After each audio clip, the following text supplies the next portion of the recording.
Hello guys, I am Nikhil Vishwakarma and welcome back on my YouTube channel Infinity Classes। तो guys आज की इस video में हम लोग मॉलिक्यूलर बेसिक ऑफ इनहेरिटेंस जो कि क्लास 12th का चैप्टर 6 है बायोलॉजी का, इस पर आज हम लोग डिस्कस करेंगे। और मॉलिक्यूलर बेसिक ऑफ इनहेरिटेंस यानी जो वंशागति हमारी होती है या आनुवंशिकता का या वंशागति का आणविक आधार क्या है उसके बारे में हम लोग इसमें डिस्कस करेंगे। तो चैप्टर को स्टार्ट करने से पहले हम कुछ यहाँ पर जो मॉलिक्यूल्स हमारे हैं, जो बेसिक मॉलिक्यूल्स हैं या इम्पॉर्टेंट मॉलिक्यूल्स हैं, उसके बारे में हम लोग डिस्कस कर लेते हैं। पहला मॉलिक्यूल अगर हम बात करें तो यहाँ पर इम्पॉर्टेंट है डीएनए। ओके, तो डीएनए क्या है? आई होप कि आप लोगों को ये पता होगा डीएनए क्या है। नहीं पता तो मैं बताता हूँ। एक वैसे क्लास 9th का आप लोग 9 से इसको पढ़ते हुए आ रहे होंगे, what is DNA, what is RNA. तो डीएनए का जो पूरा नाम होता है वो होता है deoxyribonucleic acid. Okay, deoxyribonucleic acid. Okay, deoxyribonucleic acid. तो जो ये डीएनए होता है यानी डीऑक्सीराइबोन्यूक्लिक एसिड, वो एज ए फॉर्म ऑफ किसके, जेनेटिक मटेरियल के। तो ये हमारा जेनेटिक मटेरियल के रूप में जाना जाता है, जो आनुवंशिकता लक्षण यानी हमारे लक्षणों को एक पीढ़ी से दूसरी पीढ़ी में पहुंचाता है। तो इसी के थ्रू हमारे लक्षण या हमारे जो भी कैरेक्टर हैं वो सारे हमसे हमारे संतानों में या एक one generation to other generation ये कंटिन्यू चलता रहता है। फिर दूसरा अगर मॉलिक्यूल की हम बात करें तो दूसरे मॉलिक्यूल हैं आरएनए। आरएनए का वहाँ पर डीएनए था तो डीएनए के हमने नाम दे दिया डीऑक्सी राइबो। अब यहाँ पर सिर्फ आरएनए है तो डीऑक्सी नहीं लिखे, हम लिखेंगे क्या, राइबोन्यूक्लिक एसिड। क्या कि राइबो न्यूक्लिक एसिड। ओके, ये हो गया इसका फुल नेम। ये भी एज ए जेनेटिक मटेरियल के रूप में यूज़ होता है। ओके, अब अगर हम बात करें कि जो डीएनए है वो फॉर्म कैसे होता है, तो डीएनए देखिए ये किससे मिलकर बना होता है। एक डीएनए को बनाने में जो न्यूक्लियोटाइड्स की आवश्यकता होती है, यानी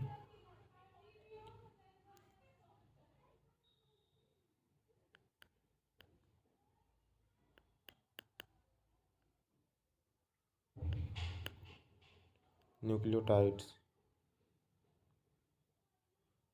अब देखिए अगर हम न्यूक्लियोटाइड्स की बात करें तो जो हमारा न्यूक्लियोटाइड्स होता है वो 3 कंपोनेंट से मिलकर बना होता है, first, second, third. Okay, first की अगर हम बात करें तो पहला कंपोनेंट हमारा होगा नाइट्रोजनी बेस। ओके, सेकंड अगर हम बात करें तो सेकंड क्या होगा हमारा, पेंटोज शुगर।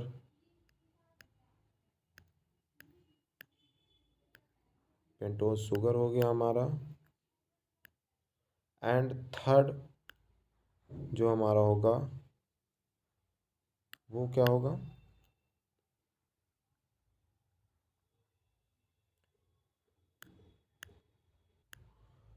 Phosphate group.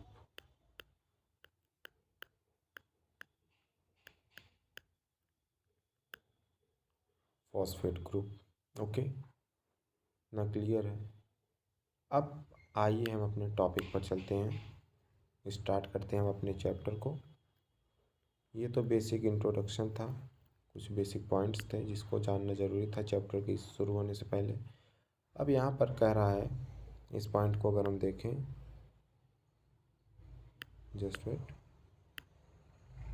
ये वाली पॉइंट कह रहा है कि डीएनए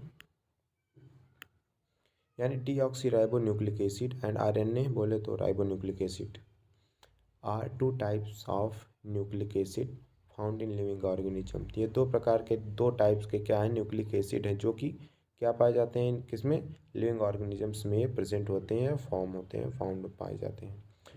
फिर कह रहा है DNA act as genetic material in most of the organisms, मतलब ज़्यादातर जो ऑर्गेनिजम्स हैं उनमें डीएनए ही एज अ जेनेटिक मटेरियल के रूप में यूज़ होता है। But RNA also act as genetic material in some organisms, but कुछ ऐसे भी ऑर्गेनिजम्स हैं जिनमें आरएनए क्या है, एज ए जेनेटिक मटेरियल के रूप में यूज़ होता है। As in some viruses and act as messenger, कुछ वायरसेस जो होंगे उसमें ये आरएनए जेनेटिक मटेरियल एज रूप में यूज़ होता है। फिर कराइट function as adapter structure and in some cases as a catalytic molecule. फिर करा DNA, the DNA it is a long polymer of deoxyribonucleotides न्यूक्लियोटाइड्स, कि जो डीएनए होता है वो एक लॉन्ग पॉलीमर होता है, किसका, डीऑक्सीराइबो न्यूक्लियोटाइड्स का। Then a pair of nucleotide is also known as base pair. फिर length of DNA is usually defined as number of nucleotides present in it. अगर हम बात करें इकोलाई या इशेरिचिया कोलाई की, तो हैज़ कितने 4.6 इंटू 106 यानी 106 BP and haploid content of human DNA is 3.3 into 109 BP। अब हम इस पॉलीमर या जो हमारे पॉलीन्यूक्लियोटाइड चैन है उसकी स्ट्रक्चर की हम बात करते हैं। तो स्ट्रक्चर यहाँ पर देखते हैं। तो जैसा कि यहाँ पर अगर हम देखें तो न्यूक्लियोटाइड है ये हमारा, ओके।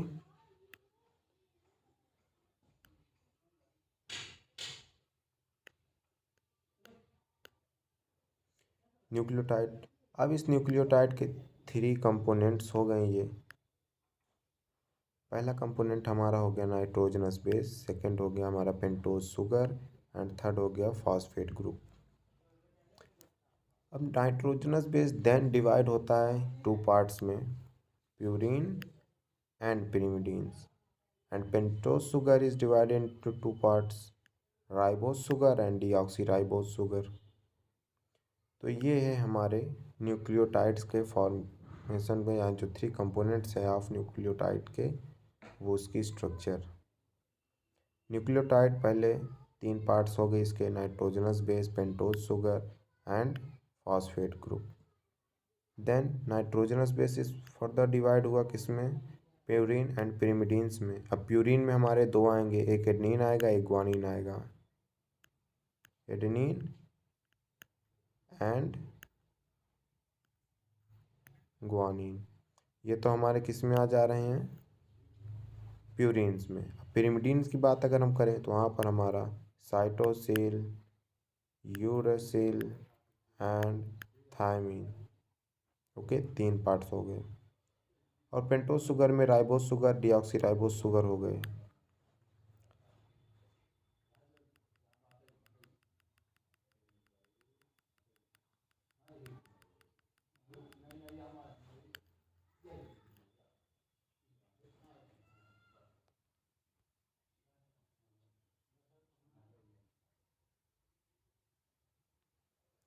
अब देन उसके बाद फिर करा कि a nucleotide has 3 component, a nitrogenous base, a pentose sugar, कैसे इतना इतना, ये तो हो गया मान लो। फिर देयर आर 2 टाइप्स ऑफ, ये तो मैंने आपको डायग्राम में दिखा दिया। नेक्स्ट आइए हम आगे देखते हैं। यहाँ पर कह रहा है कि हम इस पॉइंट को देख रहे हैं, करा कि cytosine is common for both DNA and RNA and thymine is present in DNA. But uracil is present in RNA at the place of thymine. हम लोगों ने भी पढ़ा कि जो नाइट्रोजनस बेस था हमारे उसके दो पार्ट्स थे, प्यूरिन पिरिमिडीन। प्यूरिन में पढ़ा था एडनिन ग्वानिन आ गया। अब पिरिमिडीन्स की बात की तो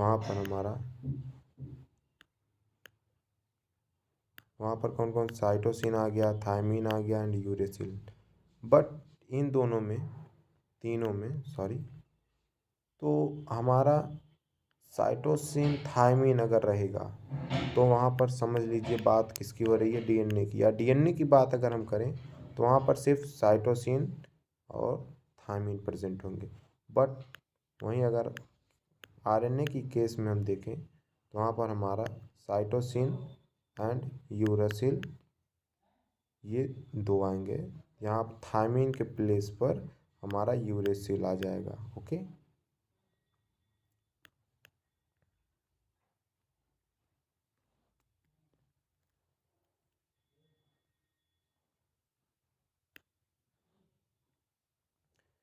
फिर करा cytosine is a common for, इतना हो गया।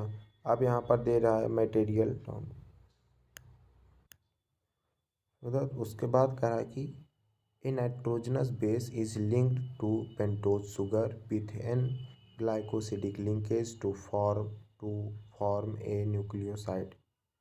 When phosphate group is linked 5-OH या 5'OH of a nucleoside through phosphoester linkage, nucleotide is formed। क्या फास्फोएस्टर लिंकेज यानी न्यूक्लियोटाइड्स क्या होगा, फॉर्म हो जाएंगे।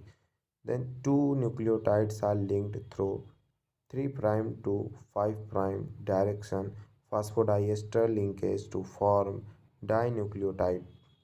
मोर nucleotide join together to form क्या, फॉर्म पॉलीन्यूक्लियोटाइड।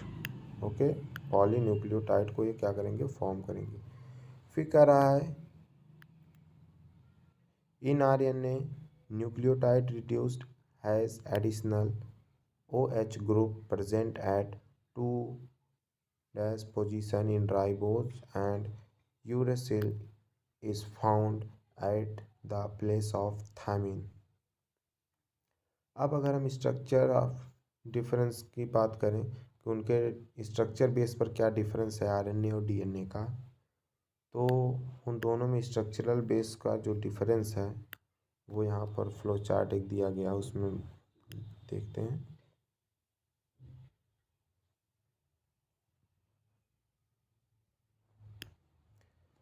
तो यहाँ पर हमारा डीएनए हो गया, यहाँ पर आरएनए हो गया। अब अगर डीएनए की हम बात करें, जो डीएनए का स्ट्रक्चर है, the sugar present in DNA is 2-deoxy या D ribose. Okay, and the sugar present in RNA is D ribose sugar. यानी जो डीएनए की बात करें तो वहाँ पर अगर जो शुगर प्रेजेंट होगा वो डीऑक्सी राइबोज शुगर होगा, आरएनए में राइबोज शुगर होगा। फिर DNA contain cytosine and thymine as pyridine।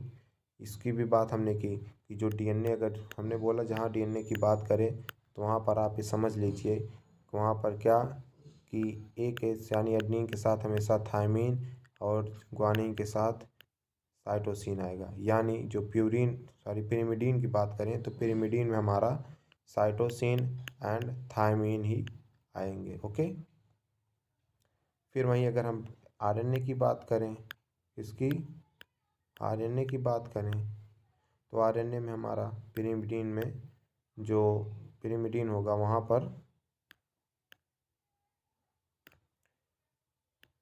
Cytosine के साथ यूरेसिल आएगा एट एज प्लेस ऑफ किसके, थायमिन के, यानी थायमिन के स्थान पर वहाँ पर यूरेसिल आ जाएगा।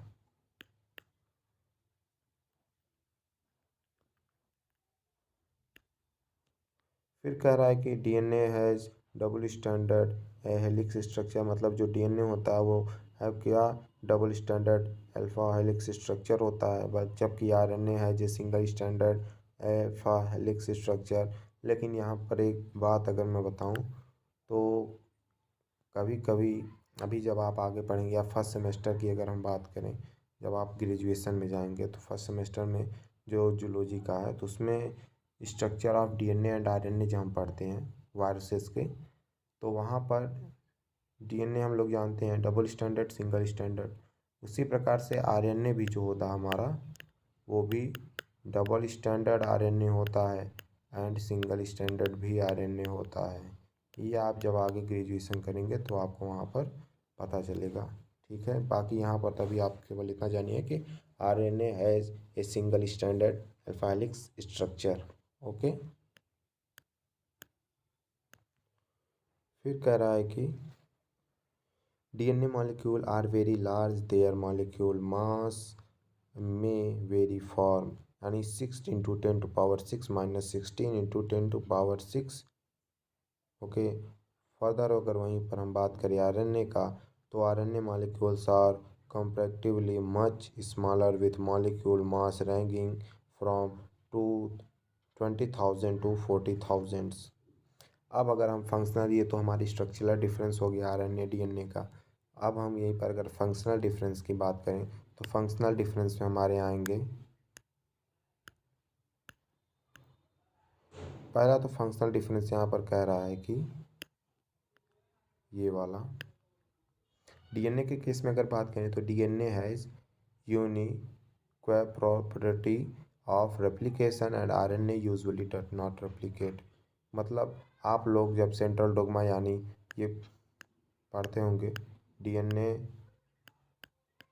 यहाँ से फिर बना आरएनए, फर्दर यहाँ से हमारा बन गया क्या, प्रोटीन। ओके, तो जब डीएनए से आरएनए बनता है तो ट्रांसक्रिप्शन, बट जब आरएनए से प्रोटीन बनता है तो वो प्रोसेस हमारा ट्रांसलेशन कहलाता है। लेकिन जब डीएनए से ही डीएनए हमारा बनता है तो वो प्रोसेस कहलाता है हमारा रेप्लिकेशन।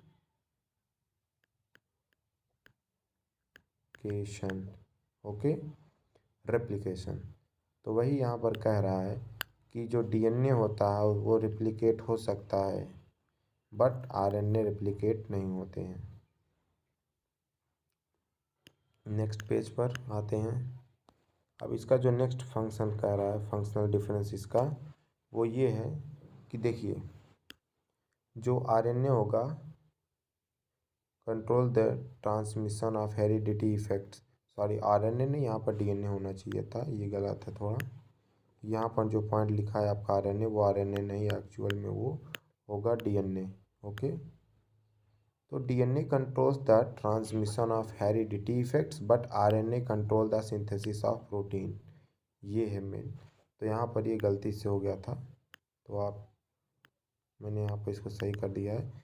यहाँ डीएनए सॉरी आरएनए नहीं डीएनए होगा, डीएनए कंट्रोल करता है किसी ट्रांसमिशन ऑफ हेरिडिटी, यानी हेरिडिटी के इफेक्ट, जो ट्रांसमिशन ऑफ हेरिडिटी इफेक्ट होता है उसको जो कंट्रोल करता है वो डीएनए होता है। और आरएनए कंट्रोल करता है, आरएनए सिंथेसिस ऑफ प्रोटीन को क्या करता है, कंट्रोल करता है। ओके, तो अभी आज के लिए इतना ही, क्योंकि आज का जो ये चैप्टर था वो मैंने केवल इंट्रोडक्शन ही दिया है, बाकी कल से आपकी आगे का वीडियो नेक्स्ट पार्ट में। Thank you. अगर आपने अभी तक हमारे चैनल को सब्सक्राइब नहीं किया है तो प्लीज़ उसे लाइक शेयर सब्सक्राइब कीजिए। और आपको अगर कॉन्सेप्ट समझ में आया हो या किसी टाइप पर या किसी भी कोई टॉपिक है जिस पर आपको समझ में नहीं आया, जो इसका कॉन्सेप्ट आप नहीं समझ पा रहे हैं, तो आप उसे कमेंट करके हमें बताइए। ओके, हमारे चैनल का जो नाम यानी इन्फिनिटिव क्लासेस है हमारा चैनल, तो आप इसे सब्सक्राइब कीजिए, लाइक कीजिए एंड शेयर कीजिए अपने दोस्तों के पास। Thank you.